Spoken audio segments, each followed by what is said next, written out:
Freedoms और civil liberties और rights के ऊपर प्रहार हर रोज हो रहा है। उन्होंने कहा neither parliament no supreme court is supreme, it is the constitution that is supreme. अदालत खुद फ्रस्ट्रेट होके कहती है what are you doing with ED, you are misusing the ED. आप एक अच्छा प्रोफेसर नहीं भर पा रहे क्लासरूम में तो जज कौन से हिसाब से आप भर देंगे?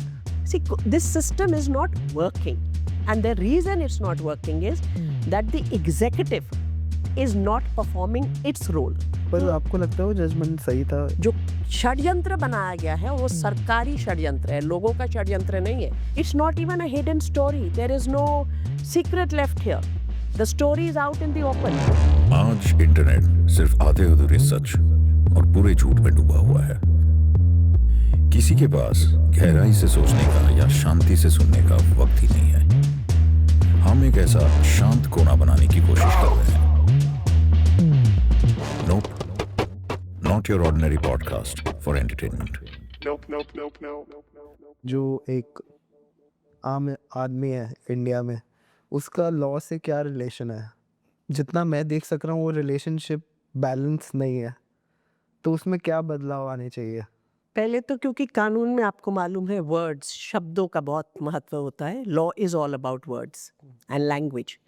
तो आम आदमी की जगह हम आम इंसान, और आम इंसान से भी ज़्यादा इम्पोर्टेंट कुछ हद तक रहेगा हमारी इस कॉन्वर्सेशन के लिए कि आम नागरिक, सिटीज़न.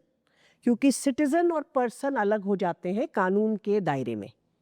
तो एक ऑर्डिनरी सिटीज़न का क्या रिश्ता है अदालत से, कानून से, इसको अगर हम एक कॉन्टेक्स्ट में रखें, अगर हम इस देश का इतिहास के साथ इसको रखें, तो एक जर्नी है जब इस देश का जो आवाम है वो सब्जेक्ट था, प्रजा था. फिर वो कॉन्स्टिट्यूशन और इंडिपेंडेंस के बाद हम नागरिक बन जाते हैं, हम सिटीजन्स बन जाते हैं. और मेरा मानना है कि आज की तारीख में उसी जर्नी में from subject to citizen we have become suspects.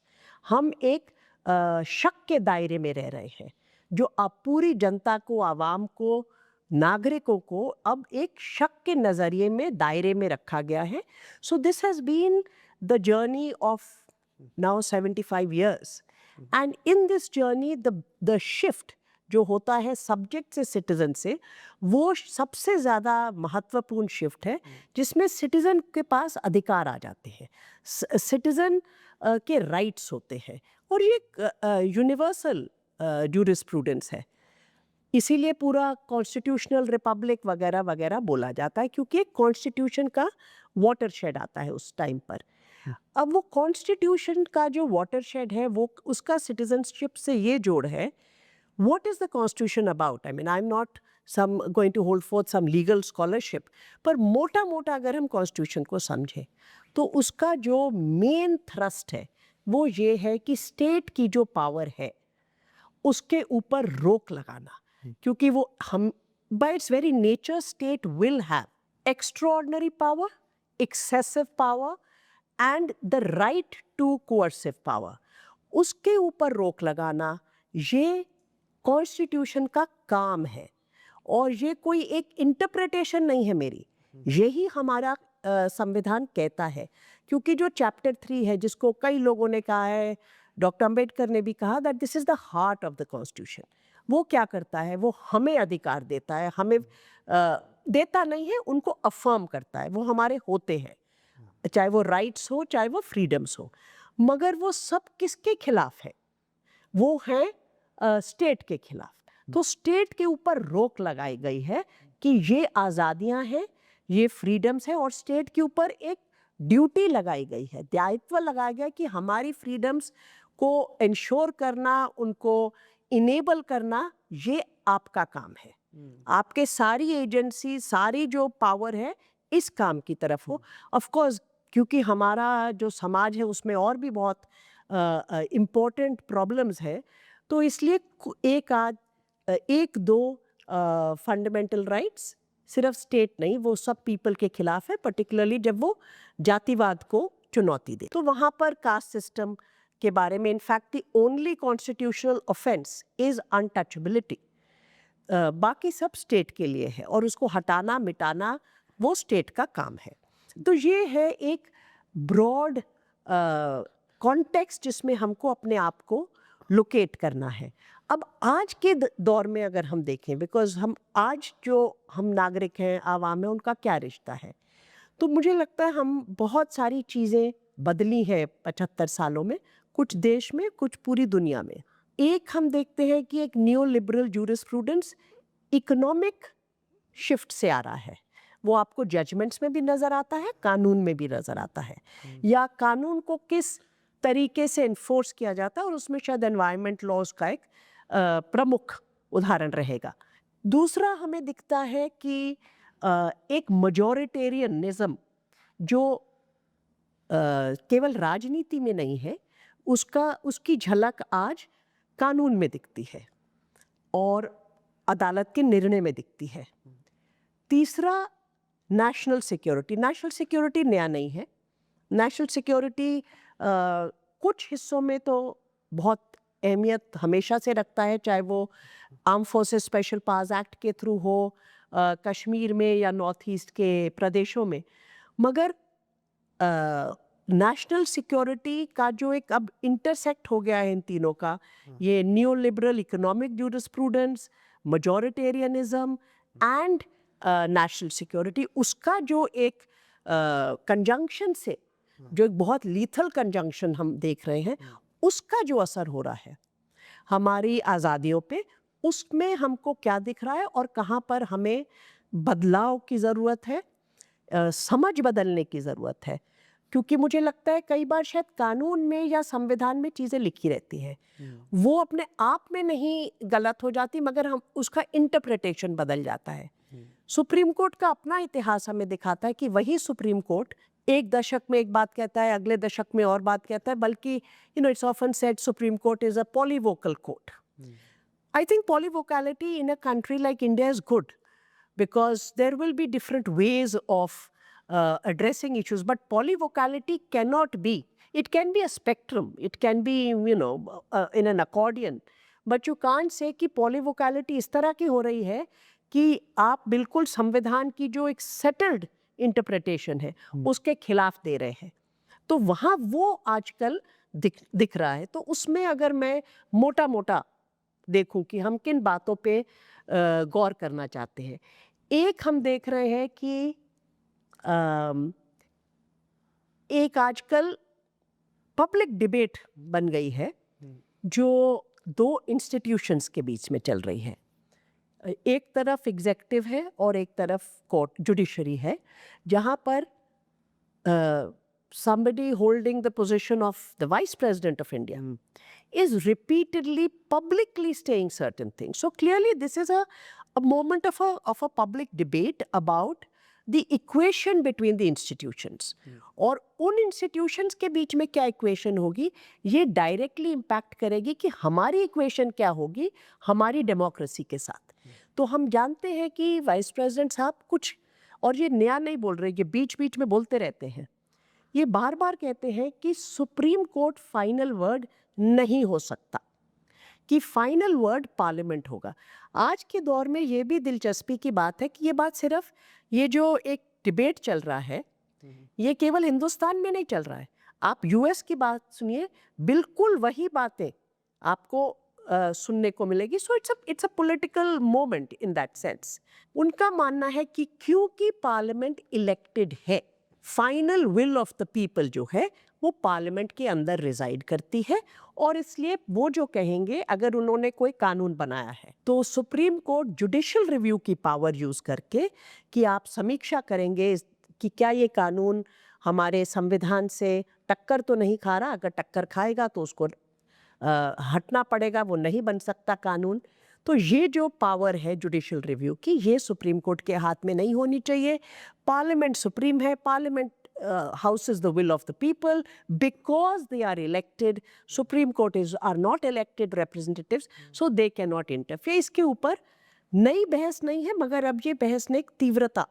But इसमें अगर हम थोड़ा सोचे कि 543 हमारे सीट्स है, सो जो लोग सेकंड आता है उनको भी तो किसी ने इलेक्ट किया है। मगर हमारा फर्स्ट पास द पोस्ट का सिस्टम है, तो इसके सिस्टम की वजह से ही तो सुप्रीम कोर्ट नहीं उससे कि वो जो जुडिशियल रिव्यू की पावर है वो कॉन्स्टिट्यूशन में है, वो और संविधान in a sense is the collective declaration of the people in a sense. सरकारें आती जाती रहती हैं, उसमें कुछ नया नहीं है हिंदुस्तान में, सब आएंगे सब जाएंगे। जहाँ तक जुडिशियल रिव्यू का मामला है, क्योंकि एक बेसिक स्ट्रक्चर डॉक्ट्रिन बन गया है हिंदुस्तान के जूरिस्प्रूडेंस में, तो वो कुछ उसमें अमेंडमेंट भी नहीं हो सकती। तो अगर आपकी कल्पना देश के बारे में कुछ और है जो संविधान से टक्कर खाती है, तो आप चाहे भरपूर मेजॉरिटी ले आइए, चाहे आप जलूस निकलवा लीजिए सड़कों पे, वो पावर सुप्रीम कोर्ट की आप नहीं ले पाएंगे। और कहीं पर उनको ये भी मालूम है कि सुप्रीम कोर्ट के प्रति एक तरह की आस्था है लोगों में, जो शायद लोग वोट तो करते हैं, अलग अलग कारणों से लोग वोट करते हैं। वो इलेक्शन में जो जीत के आते हैं वो लोग उनको अपना रिप्रेजेंटेटिव मानते हैं, मगर उनको कितना अदरवाइज उनके अंदर कितना आपका कॉन्फिडेंस है वो वेरी करता है from time to time. And in fact the disparity between national election results and state election results shows that people have a different way of assessing the politicians.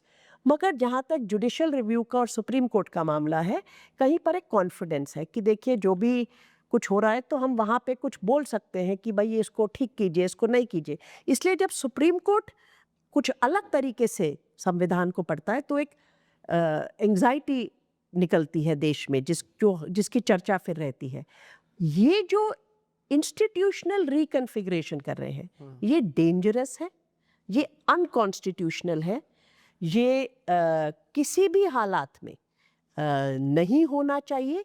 मगर एक लोगों के बीच में ये बात को लेके जाया जा रहा है, और क्योंकि अब हर इंसान, हर व्यक्ति इस देश में जहाँ पर इतनी गरीबी और मजबूरी है अलग अलग तरह की, to expect that people are going to read the fine print of the constitution और जूरिस्प्रूडेंस और understand why this is happening, तो लोगों के बीच में एक बहस खड़ी करना या बोलना कि अरे ये तो देखो कैसे करते हैं, कम काम करते हैं, बड़े घर में रहते हैं, तो उस तरह की जो बहसबाजी है वो पॉलिटिकल क्लास क्रिएट करती है। And again as I said, वो सिर्फ हिंदुस्तान में नहीं हो रहा, बिल्कुल एक पैरेलल आपको दिख रहा है जहाँ पे इस इंस्टीट्यूशन को क्योंकि जो इंस्टीट्यूशंस है उनकी इक्वेशन है कॉन्स्टिट्यूशन में, अब उसको ऐसे बनाने जाने की कोशिश है कि ये पिरामिड के रूप में होना चाहिए, एग्जीक्यूटिव ऊपर बैठ के जो डिसाइड करे वो सही, वो उनके ऊपर ना कोई रोक, ना कोई टोक, ना कोई चुनौती। ये एक परेशान करने वाली स्थिति है और इसलिए एक पुशबैक है। मुझे लगता है जो अभी चीफ जस्टिस ऑफ इंडिया है जस्टिस गवाई, उन्होंने बहुत एक अच्छा, अभी पीछे ही किसी फंक्शन में उन्होंने कुछ बोला जो मुझे लगता है इस बात के को एक बहुत अच्छा तोड़ देती है। उन्होंने कहा neither parliament nor Supreme Court is supreme. It is the Constitution that is supreme. What he's also perhaps saying is that अगर संविधान सुप्रीम है तो आप अपना काम संविधान के अनुसार कीजिए, हम अपना काम संविधान के अनुसार करेंगे। इसलिए ये आपके और हमारे बीच की कोई टक्कर नहीं चल रही है, अपने अपने हम काम कर रहे हैं। Having said that, मुझे लगता है जब इस तरह का प्रहार होता है एग्जीक्यूटिव से, और वो एग्जीक्यूटिव जिसके पास एक मेजॉरिटी है लेजिस्लेचर में, तो आप जिस तरह के भी कानून चाहेंगे पारित करेंगे। चलिए हम लोग चुनौती देते रहेंगे उन कानून, जानते हैं, हम भी जानते हैं कि समय लगता है उनकी वो बहस होने में, निर्णय लेने में, फैसले आने में, तब तक बहुत कुछ ज़मीन पर बदल जाता है। और ये हमने देखा है, चाहे आप आर्टिकल 370 का 5 अगस्त 2019 में वो हुआ, जब तक बहस हुई, एंटी-सीए जो पिटिशन्स डाली हुई हैं वो तो अभी तक सुनवाई नहीं हुई। अगर आप फ्रीडम ऑफ रिलीजन एक्ट जिसको कहा जाता है, एंटी कन्वर्जन लॉज, कोई सुनवाई नहीं, तो उस सब में समय लगता है। और तब तक ज़मीन पर बहुत कुछ होता है जो बहुत इम्पोर्टेंट बात है कि लोगों के डेली फ्रीडम्स और सिविल लिबर्टीज और राइट्स के ऊपर प्रहार हर रोज हो रहा है। वो सबसे इम्पोर्टेंट कंसर्न है संविधान का। और अगर रोक नहीं लगती है ऊपर से, अगर इमीडिएटली आप स्टे नहीं करते हैं, तो वो तो लोगों के ऊपर तो उसका वो पिटिशन फाइल करने से फर्क नहीं पड़ेगा और सरकार अपनी मनमर्जी करती रहेगी। या मनमर्जी, जैसे आप इलेक्टोरल बॉन्ड्स का फैसला देखिए, बहुत बढ़िया फैसला है, मगर तब तक तो बहुत जेब भर गई ना। तो अब उसका कोई रेट्रोस्पेक्टिव इफेक्ट तो नहीं हो सकता। चलिए आगे से ये रास्ता नहीं है, कोई नया रास्ता ढूंढिए अब फंडिंग करने का। पर आपको लगता है वो जजमेंट सही था इलेक्टोरल बॉन्ड्स वाला? नहीं, सही था इन द सेंस कि आपको ये इस तरह की opaque funding for electoral process is totally antithesis to democracy. मगर क्या उसमें और भी कुछ होना चाहिए था? वो अब उसका तो तभी हम कह रहे, चलिए आपको एक अच्छा जजमेंट मिल गया, मगर उसके बाद क्या, उससे फिर क्या? तो वो कहानी रह जाती है जब इतना लंबा देर होती है। और आज मुझे लगता है आज में सरकार भी जानती है, लोग भी जानते हैं, कोर्ट भी जानता है कि इन सब चीज़ों का एक अपना जो जब तक वो ट्रैजेक्टरी कहीं पहुंचती है बहुत सा काम हो चुका होता है तब तक। तो वो अपने आप में एक प्रॉब्लम बन चुका है, इंस्टीट्यूशनल प्रॉब्लम बन चुका है। तो पहला तो मेरा ये है कि हमको ये जो, और इसमें एक और बात जो बार बार बोली जा रही है कि अपॉइंटमेंट ऑफ जजेस, अपॉइंटमेंट ऑफ जजेस को लेके बार बार बहस छिड़ती है। मुझे लगता है डेमोक्रेसी में बहस छिड़नी चाहिए। कोई भी सरकार हो, हम ये नहीं कह सकते कि नहीं बहस नहीं होनी चाहिए, इस मुद्दे पर बहस होनी चाहिए और हर बहस से हमारी भी समझ एक मुद्दे के ऊपर बढ़ती है। बहुत बार अलग अलग सरकारों ने, और ये सत्ता में बैठे हर सरकार की बीमारी है, कोशिश करी है कि अपॉइंटमेंट उनके कंट्रोल में किसी तरह आ जाए या एटलीस्ट मेजॉरिटी कंट्रोल। इसमें मुझे लगता है कि लोगों की तरफ से, कोर्ट की तरफ से, जूरिस की तरफ से भी कुछ इनोवेटिव आइडियाज आने चाहिए, क्योंकि हम भी इसको एक बाइनरी बना रहे हैं। कोर्ट भी उसको बाइनरी, या तो हम अपॉइंट करेंगे या तुम अपॉइंट करोगे। इसमें तो बहुत खतरे हैं, मगर इसमें भी खामियां हैं। And those shortcomings have shown themselves in the last 75 years. So we can't turn a blind eye to all the shortcomings. Yes, what the government is proposing is a complete capture. And that state capture of the judiciary is what one is opposing, especially when the state capture is by a majoritarian government. So आपका parliament पे पहले ही control है, अगर ये भी control हो जाएगा तो what is the, and there is should always be a tension between the institutions that's healthy for democracy.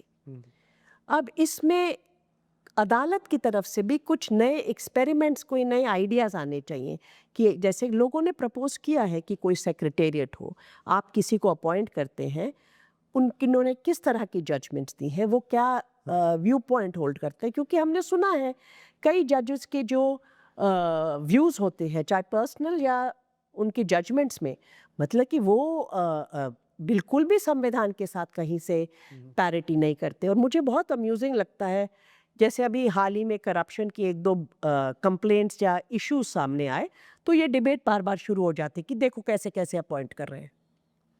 Judiciary के अंदर भी जहाँ तक करप्शन का मामला है, उसको जुडिशरी बहुत सीरियसली लेती है, मगर ये केवल मॉनेटरी करप्शन है। संविधान बहुत से प्रिंसिपल्स की बात करता है। आप अपॉइंटमेंट के समय उन प्रिंसिपल्स के बारे में क्या सोचते हैं, ये कहाँ पर हम इसकी समीक्षा करते हैं? क्योंकि आप देखते हैं, अच्छा चलिए किस रीजन से हैं, थोड़ा बहुत caste, religion, it's a tokenism totally in the supreme, at the supreme court level.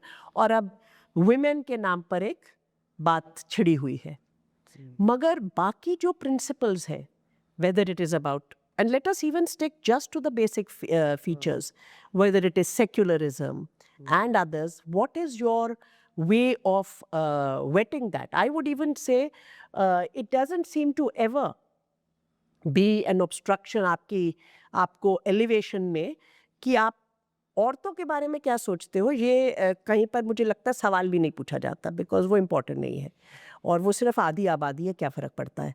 मगर एक जेंडर के नाम पे हम औरतों को वहाँ पर एक टोकनिस्टिक representation. It is my view that we need a diversity of perspectives. And speaking for myself, yes, women should get represented in the higher judiciary because every sector must get represented.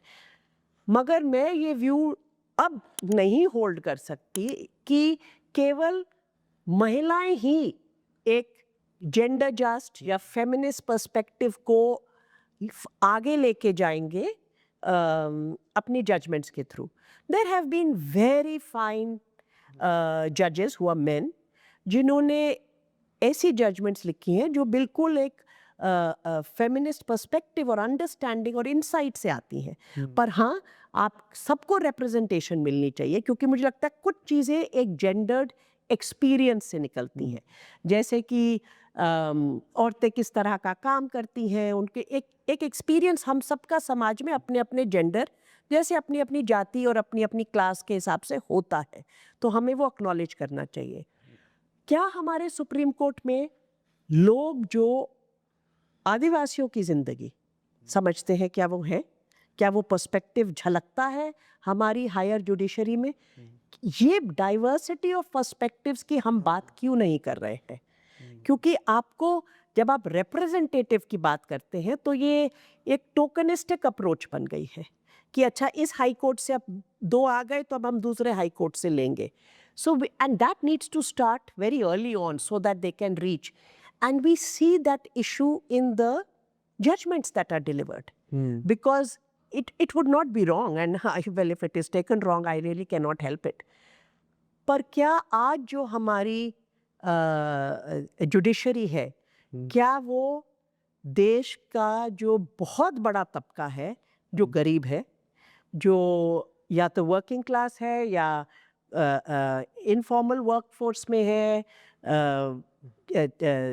Unemployed है, गरीब है, उसकी ज़िंदगी की क्या समझ है, वो कहाँ झलकती है हमारी जुडिशरी में? मगर आप उनकी ज़िंदगी पे फैसले लेते हैं, रोज़ लेते हैं, मगर अगर समझ नहीं है, and how do we develop that perspective? Because हमने जो ये इंडिपेंडेंस ऑफ जुडिशरी की बात बनाई है, मुझे लगता है हमने वो जो आइसोलेशन इंसुलेशन की हम बात करते हैं उसमें व्हाट इज़ योर इंटरफेस?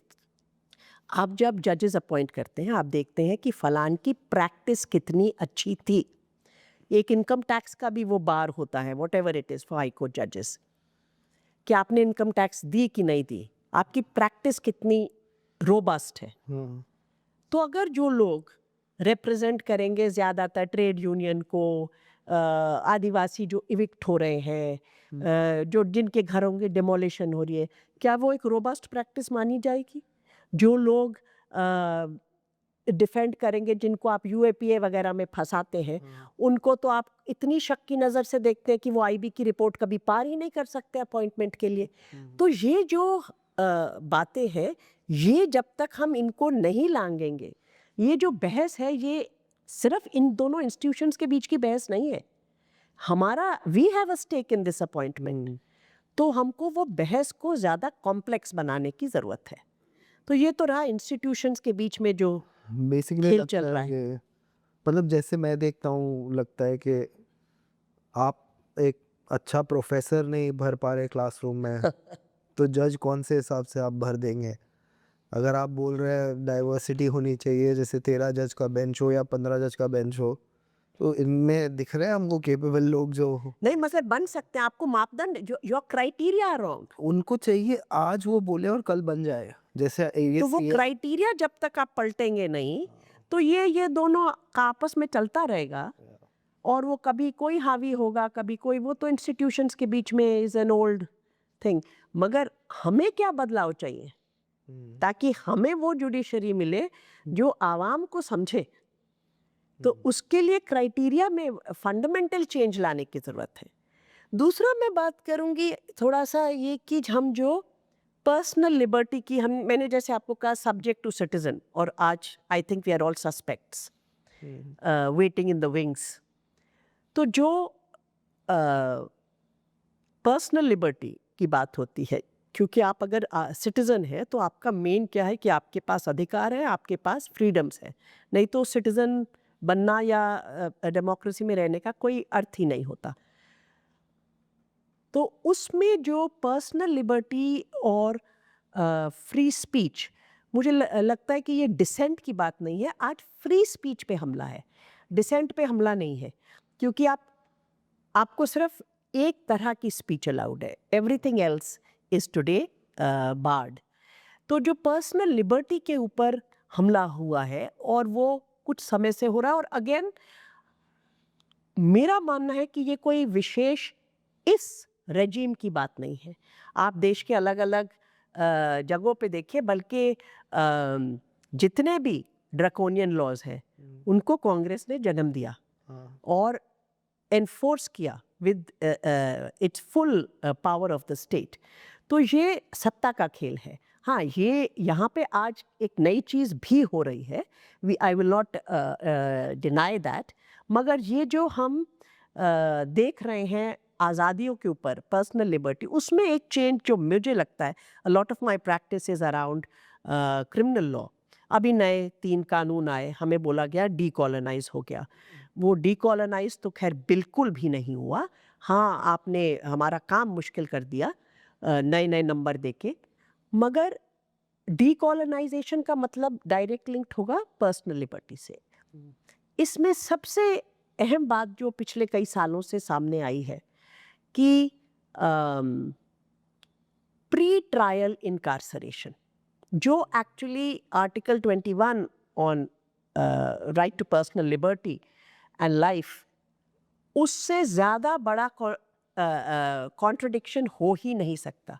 ये एक इनकार्सरेशन है, आपको जो पनिशमेंट दिया गया, ठीक है भाई, अगर आपको कोई कोर्ट ने गिल्टी किया है तो आपको अदालत ने सजा दी, पर ये अंडर ट्रायल इनकार्सरेशन भी नहीं है। अब ये प्री ट्रायल इनकार्सरेशन है, which to my mind is an unconstitutional illegal imprisonment. और इसके बहुत उदाहरण हैं, हम सब वो उदाहरण जानते हैं।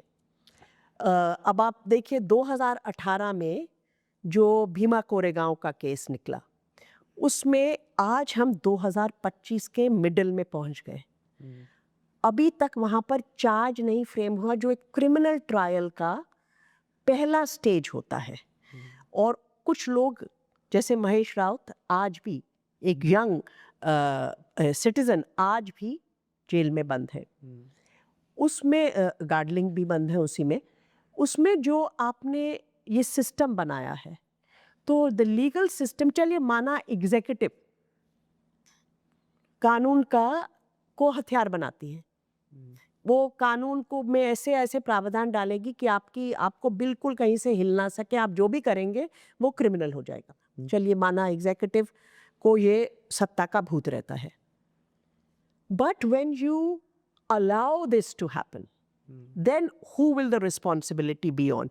Whether it is today UAPA or PMLA, दोनों की बेल प्रोविजंस, और इसके ऊपर इतनी चर्चा हो चुकी है, अदालत में बहस पे बहस हो चुकी है, अदालत खुद फ्रस्ट्रेट होके कहती है what are you doing with ED, you're misusing the ED, we know what is happening.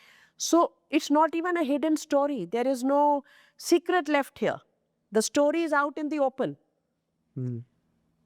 बहुत आसान तरीका है ये UAPA, ED और PMLA को डिफैंग करने का, उसका जो हथियार है उसको ख़त्म करने का, कि ये जो बेल प्रोविजंस हैं, जो मेरे हिसाब से टोटली अनकॉन्स्टिट्यूशनल है, मगर सुप्रीम कोर्ट ऐसा नहीं कहती है, आप प्री ट्रायल और अंडर ट्रायल इनकार्सरेशन में बोलिए कि या तो आप ट्रायल फलां टाइम में ख़त्म करो, 3 महीना 6 महीना जो भी, चलिए आप उससे भी ज़्यादा ले लीजिए, मगर एक तो शुरू करो और इतने में ख़त्म करो। अगर नहीं ख़त्म होती, मान लिया उस केस में बहुत एविडेंस है, बहुत विटनेसेस है, हो सकता है नहीं होगा ख़त्म, ठीक है, कोर्ट नहीं कर पाई।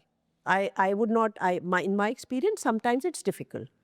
आपको बेल तो देनी ही होगी।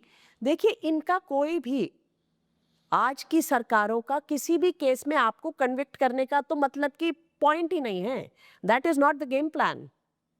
The game plan is only to keep you in pre-trial or maximum under trial incarceration. By then the purpose is served. The narrative is set. And whoever has to be demonized is demonized. It is only to criminalize citizenship. Every tenet of citizenship is to be criminalized.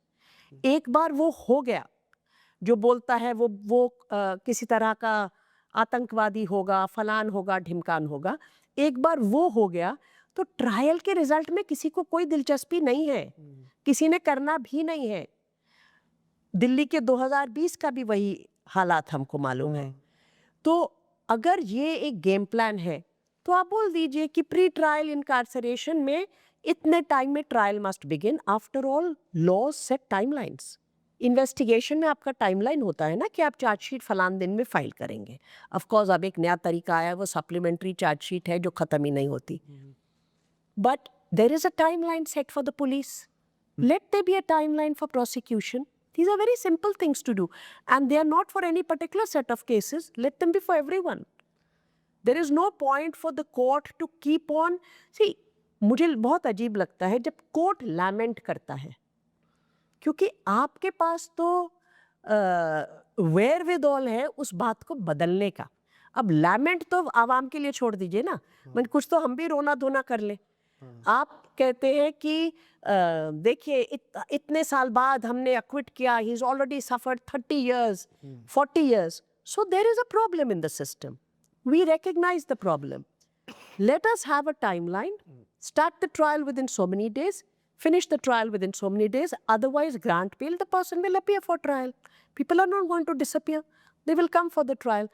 But you would have जो षड्यंत्र बनाया गया है वो सरकारी षड्यंत्र है, लोगों का षड्यंत्र नहीं है। जो खेल है वो खेल दिख रहा है ना, उसको बंद कराइए। बेसिकली मीडिया में आपके तरफ एक टाइप की रिपोर्टिंग आ जाएगी, वो अपना एविडेंस गैदरिंग करते रहेंगे, वो कुछ भी करें, हम उनको उनके पावर्स नहीं ले रहे। Every enforcement agency, police can keep on investigating and the prosecution can keep on prosecuting. But people have to be given their personal liberty has to be restored, because according to me after that all this will have to end, because that's not the purpose. Where is any trial taking place? Where is any conviction taking place? So you see, if the state is exploiting a situation, then it is the job of the court to step in. And courts have always set timelines. It's not new. It's not something they're going to do that is beyond their powers. To link it all back to citizenship, you see, because what is happening today is that it is not just that person. When you arrest one person, and a lot of the arrests are for all of people जो उनका अपना मानना है कि इन्होंने कोई भी violence में इंडल्ज नहीं किया है। So it's not even that you are going to harm society in any which way. आप सिर्फ उस व्यक्ति को ना तो डरा रहे हो, घबरा रहे हो, परेशान कर रहे हो, पर आप सबको डरा रहे हो। And that is happening. We can deny it. ऐसे हम लोग बोलते अरे नहीं कौन डरेगा वगैरह, मगर हम सब जानते हैं कि हमारे आसपास लोग हैं। आप किसी फ्रेंड्स को कोई व्हाट्सएप भेजो, वो कहते हैं अरे इसको डिसअपियरिंग मैसेजेस पे डाल दो। क्यों डर रहे हैं लोग? Why should I fear the law? I need to respect the law. I will not as a citizen fear the law. ये जो डराना धमकाना का तरीका है, इसका एक मतलब है और कोर्ट उसको रोक सकती है। आप पर्सनल लिबर्टी रिस्टोर कीजिए, ये अपना काम करे, सबके लिए टाइम बांधिए, कन्विक्ट करेंगे तो देखा जाएगा। दूसरा जो बदला जा सकता है, क्योंकि ये पूरा अब एक सोशल कंट्रोल का सिस्टम है। The criminal, I really think we need to stop calling it the criminal justice system. It's just the criminal legal system, which has become a method of social control. It is perhaps the most effective method of social control. जब आप बोल रहे हो social control मतलब narrative building वैसा नहीं, हमारे को कंट्रोल करना। से हम डर जाए व्हाट्सएप हाँ, कि आप कितना बोलेंगे, आप क्या करेंगे। फ्रीडम ऑफ एसोसिएशन जो इतना फंडामेंटल राइट है, क्या आप एक संगठन बनाएंगे, आप वो संगठन में क्या काम करेंगे, आपके संगठन के क्या ऑब्जेक्टिव्स हैं, क्या आपके ऊपर ईडी आ जाएगा, क्या आपके एफसीआरए को खींच लिया जाएगा। तो freedom of association, freedom of assembly, आप प्रोटेस्ट ऑर्गेनाइज करिए, उसमें आपको बोलने दिया जाएगा। दिल्ली में कुछ लोगों ने कोशिश की, जैसे पैलेस्टाइन के सपोर्ट में प्रोटेस्ट, एटलीस्ट वहाँ पे यूएस और यूके में जो भी तमाशे चल रहे हैं, वहाँ बहुत हमला हो रहा है लोगों के आज़ादियों पर, मगर लोग सड़कों पर प्रोटेस्ट कर रहे हैं ना।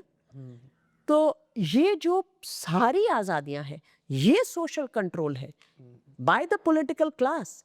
देखिए, आपको हर एक के ऊपर पुलिस वाला बिठाने की ज़रूरत नहीं है, ये कंट्रोल करता है। Law becomes your instrument of social control. एक ज़माना था जब at least I was younger and we were growing up and law seemed to have possibilities, few possibilities. Law will never have revolutionary potential, but law can have some possibilities. उसमें आपको लगता था अगर जैसे पेसा का कानून बने, ऐसे नरेगा का कानून है, आरटीआई का कानून है, इन कानूनों से आप अपनी सिटीजनशिप को एनहांस कर सकते हैं। मगर आज के दौर में law has been totally weaponized. It is now an instrument of oppression and control.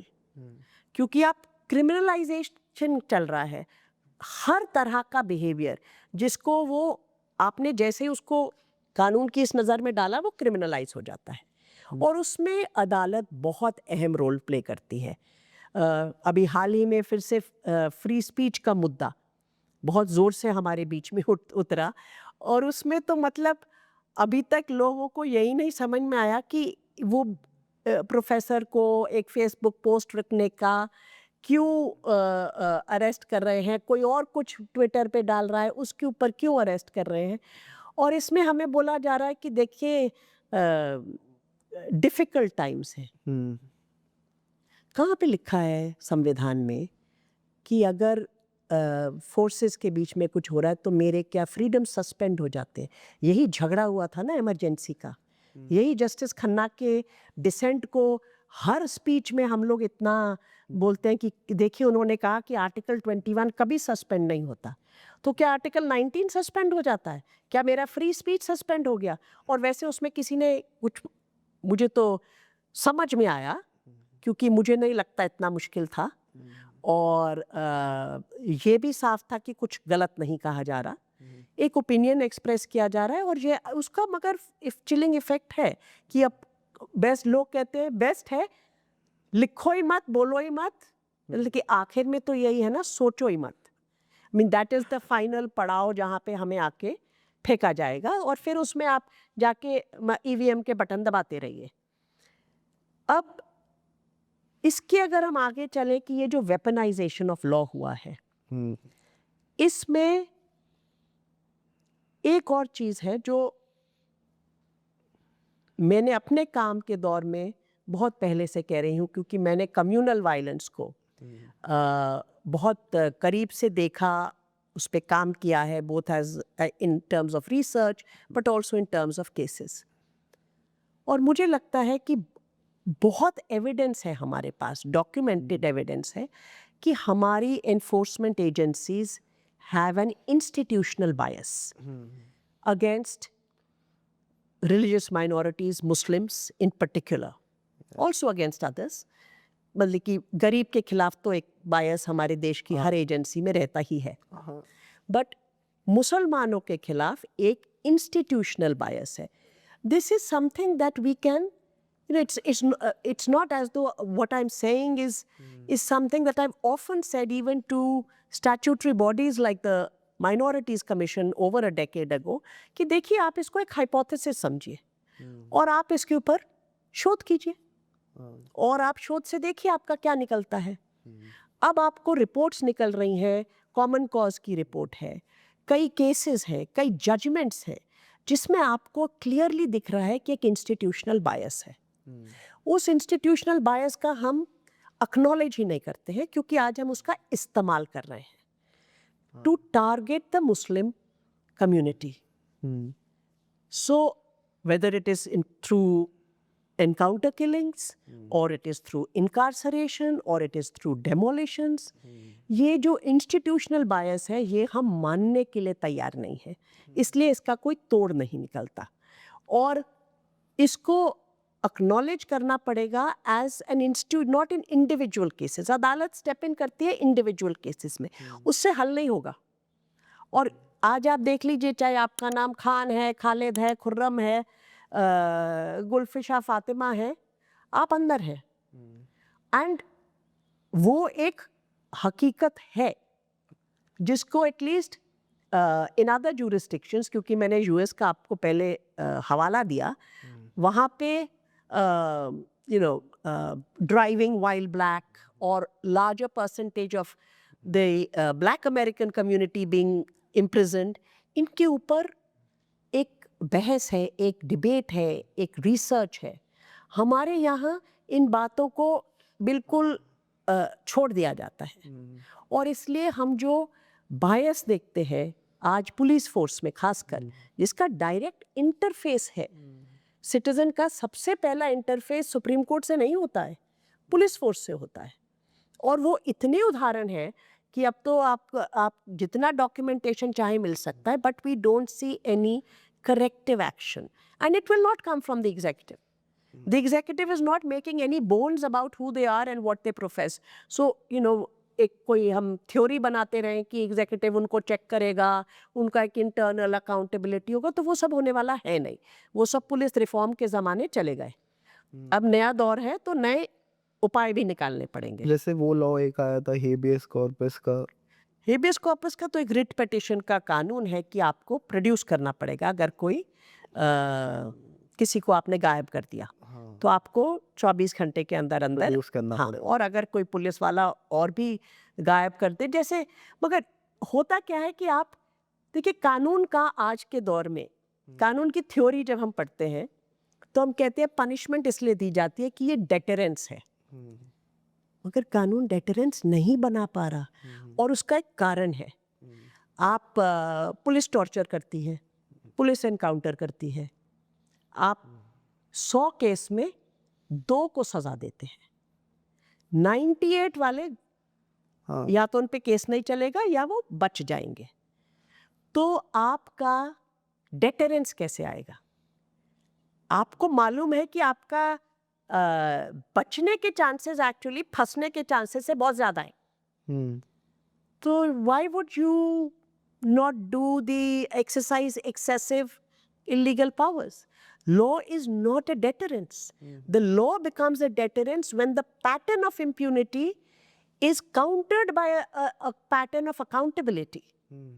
वो बिल्कुल मिसिंग है.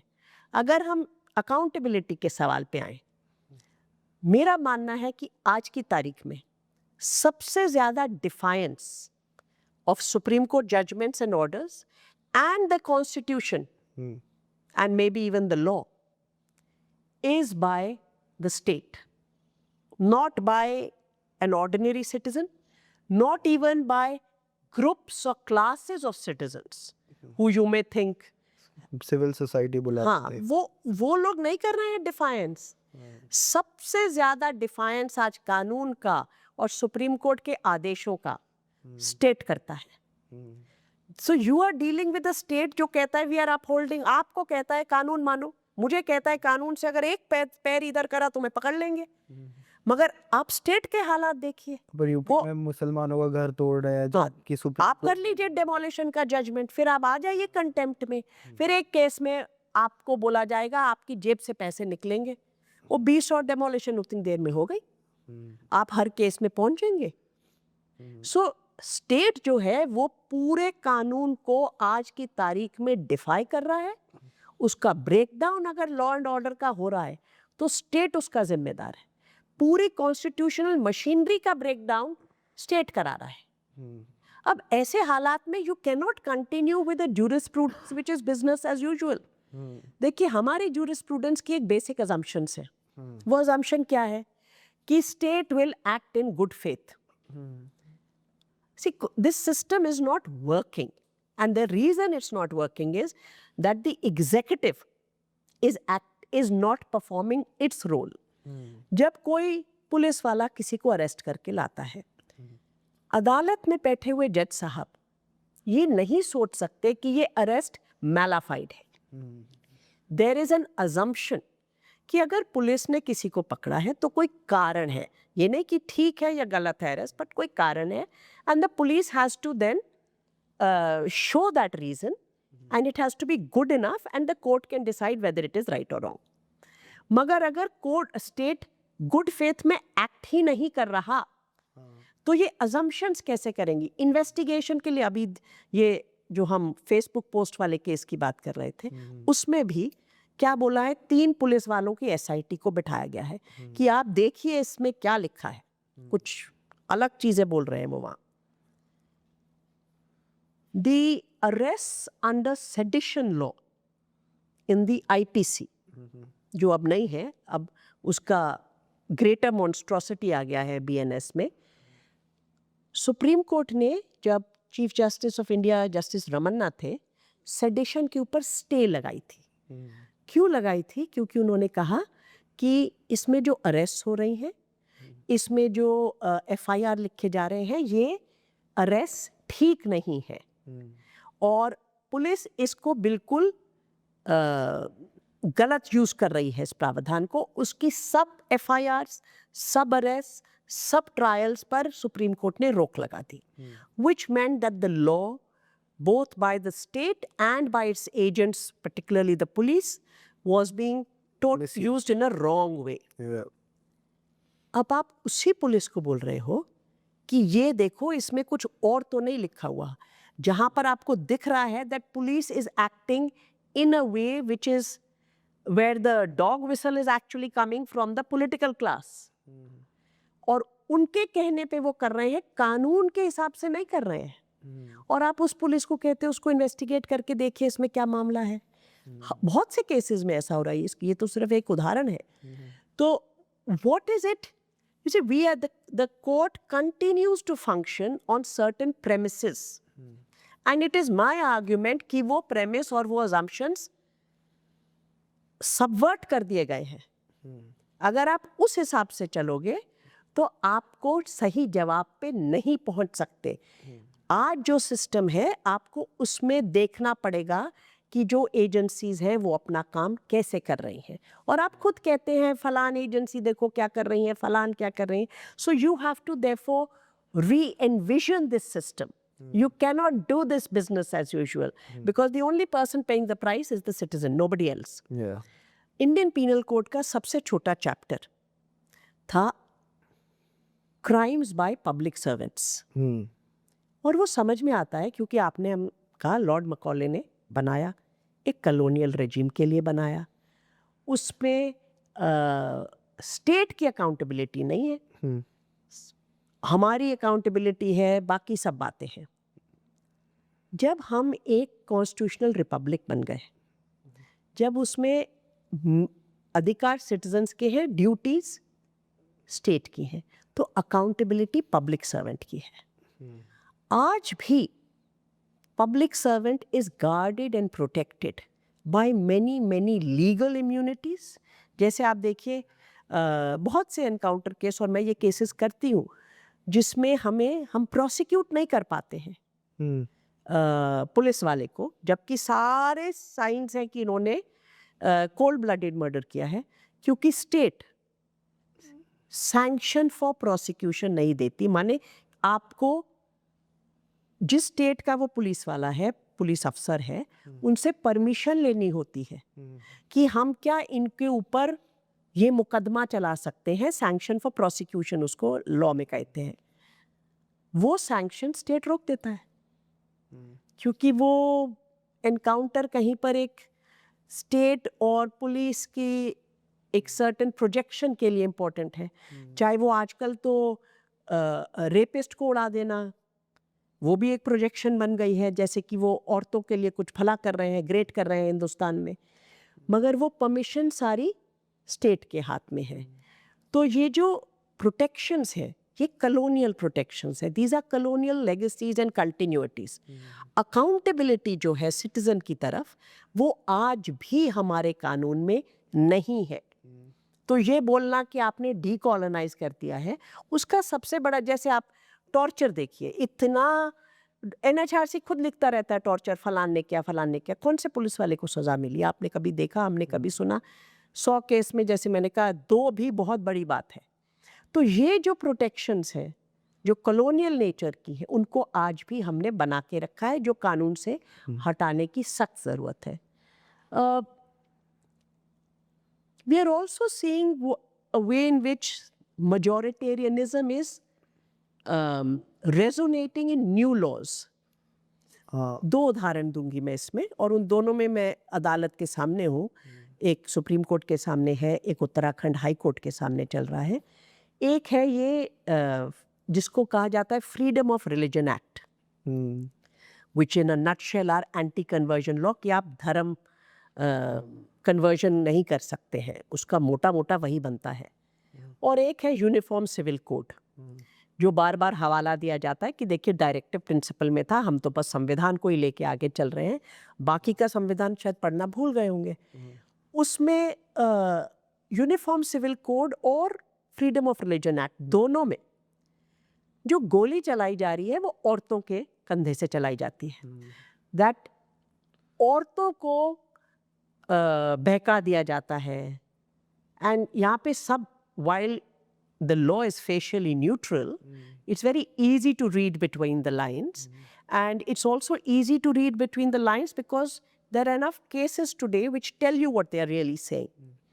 कि अगर हिंदू लड़की की मुसलमान लड़के के साथ मोहब्बत हो गई और उन्होंने कोई भी तरह की शादी की, वो स्पेशल मैरिज एक्ट भी करने जाते हैं, वहाँ भी पिट जाते हैं आजकल, तो अगर वो रिश्ता बनेगा तो उसके लिए इतना पैराफर्नेलिया है which is totally violative of the right to privacy, which is totally violative of my freedom of religion rights, totally violative of my freedom of choice. We as people have a right to choose our partners. चाहे वो पुरुष हो, स्त्री हो, कोई भी हो, अगर उनको अपना पार्टनर चूज करना है, इंटीमेट पार्टनर चूज करना है, वो उनकी मर्जी है। और उसमें इतनी पाबंदियां हैं जहां पर स्टेट डिसाइड कर रहा है हर बात को। तो ये बोला तो जा रहा है कि देखिए हम ये आपकी लड़कियों को सेफ करने के लिए प्रोटेक्ट कर लेंगे, क्योंकि कहीं पर ये बिलीफ है, शायद समाज में भी होगा, कि यंग वुमेन के अंदर शायद बुद्धि कम है, वो बहक जाती हैं, उनको बात नहीं समझ में आती है, कोई भी उनका बुद्धू बना देगा, कोई किसी के भी साथ चले जाएंगी। तो मगर असली जो डर है वो है कि women will have control over their own decisions and their sexual autonomy, जो पेट्रियार्की का सबसे बड़ा डर है, जो एक भयंकर भय है पितृसत्ता का।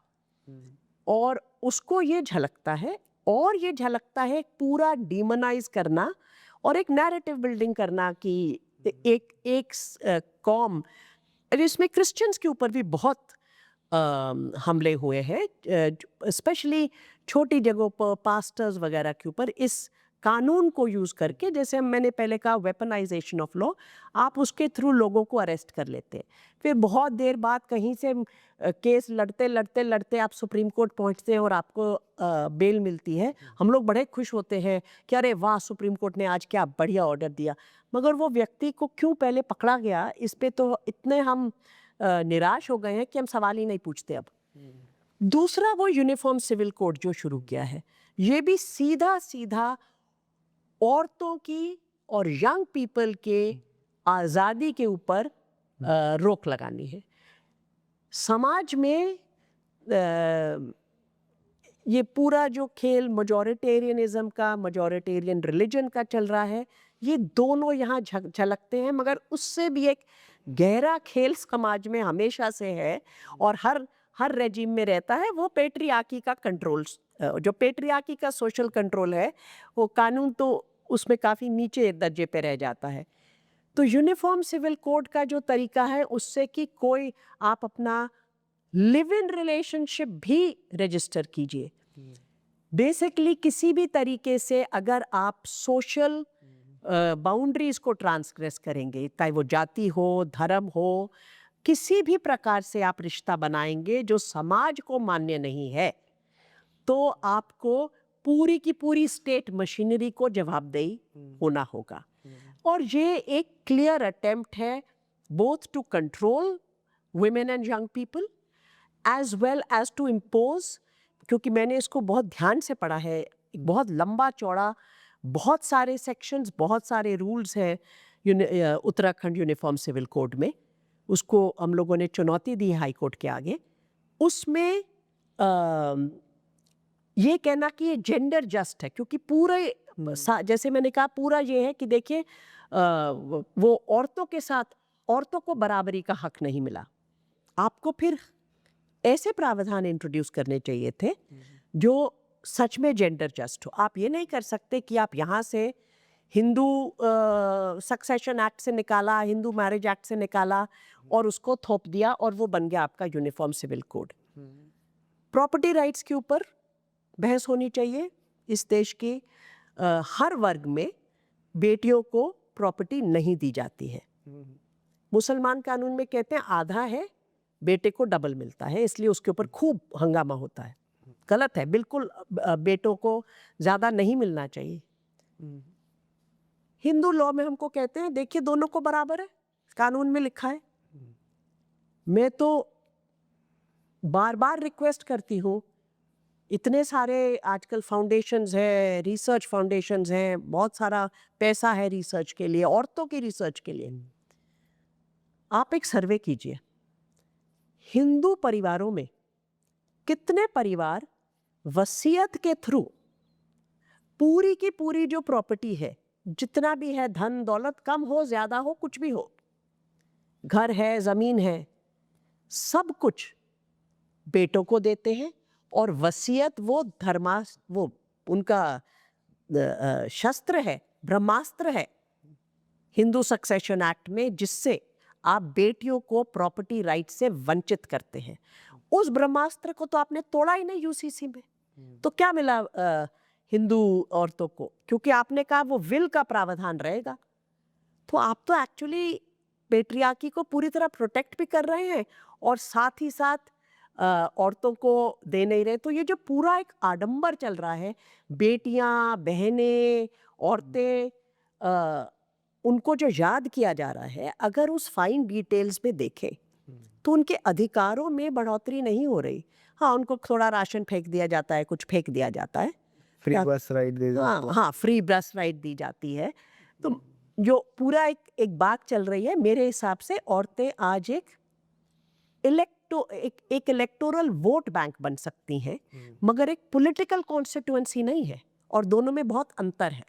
और ये जो कानून बन रहे हैं और पूरा बात आती जाती है महिलाओं के लिए हो रहा है, तो हमारे शोल्डर्स से ये बंदूक चलाई जा रही है, मगर ये बंदूक का निशाना सबके अधिकार और हक हैं और सेक्युलरिज्म तो पक्का है। और इस तरह की जो चीज़ें चल रही हैं, उससे निकलने के रास्ते के लिए हमारा जो एक ढांचा बना था संविधान के टाइम में, जहाँ पे एक, जैसे मैंने कहा, एक अजम्पशन होगी कि सब अपना अपना कार्य करेंगे। अगर नहीं कर रहा कोई और दूसरे पर हावी हो रहा है और देश की जनता पर हावी है, तो जूरिस्प्रूडेंस इस वक्त देखिए कानून में बदलाव नहीं ला सकते, क्योंकि पार्लियामेंट में ब्रूट मेजॉरिटी है। इसीलिए बार बार बहुत से कानूनों को चुनौती देनी पड़ती है। जैसे मैंने जिक्र किया सीए के कानून, अभी हाल ही में एक और आखिरी बात जोड़ूंगी, रोहिंग्या रेफ्यूजीज का केस आया। इस देश की एक बहुत पुरानी जूरिस्प्रूडेंशियल एंड पॉलिटिकल ट्रेडिशन है, परंपरा है, चाहे वो तिब्बतन हो, कि आप उनको रेफ्यूज देते हैं, और उसके लिए आपको कोई रेफ्यूजी कन्वेंशन साइन करने की ज़रूरत नहीं है, क्योंकि बार बार बोला जाता है रेफ्यूजी कन्वेंशन, और ये सब कार्य हुए हैं। एक बहुत इम्पॉर्टेंट प्रिंसिपल है कि आप किसी भी व्यक्ति को, और आर्टिकल 21 अनुच्छेद 21 सिटीजन की बात नहीं करता, व्यक्ति के पर्सनल लिबर्टी और राइट टू लाइफ की बात करता है, जिसमें हर व्यक्ति जो कानून के दायरे में आता है या पकड़ में आता है वो है कि आप किसी भी व्यक्ति को उस जगह पे नहीं भेजेंगे, उस देश में नहीं भेजेंगे जहाँ पर उसकी जान को खतरा हो, जिसे प्रिंसिपल ऑफ रिफॉर्मा कहते हैं, नॉन रिफॉर्मा कहते हैं, अंडर रेफ्यूजी लीगल रेजिम। ये बोलना कि आप भेजें कि ना भेजें वो अलग बात है, पर क्योंकि रोहिंग्या स्टेटलेस लोग हैं, उनको ऐसी जगह पे भेजना जहाँ पर उनकी जान को खतरा है, और बोलना हमारा देश धर्मशाला नहीं है। जैसे मैंने कहा, we have a tradition of providing refuge, पर अगर शब्द धर्मशाला का इस्तेमाल हुआ है तो CAA इस देश को धर्मशाला बनाता है। आप जब कहते हैं कि फलां जगह से लोग जो रिलीजियस परसिक्यूशन फेस करते हैं वो आ जाएं, which actually amounts to a subtotal of Hindus in various Muslim countries being persecuted. They may be persecuted, and if they are being religious persecuted, they should get refuge in India. But you have made the CAA law to create a dharamshala. And we have actually been a country with a tradition of providing refuge to persons facing persecution for political belief, for identity, for religion, for many, or even the Sri Lankan Tamils. For a host of reasons, we have always been.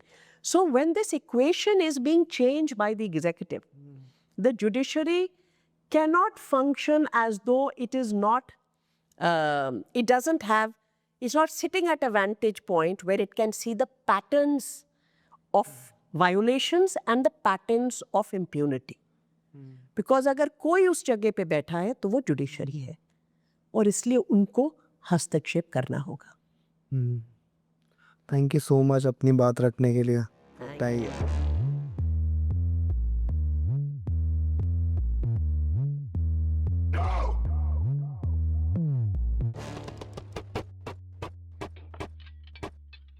Nope.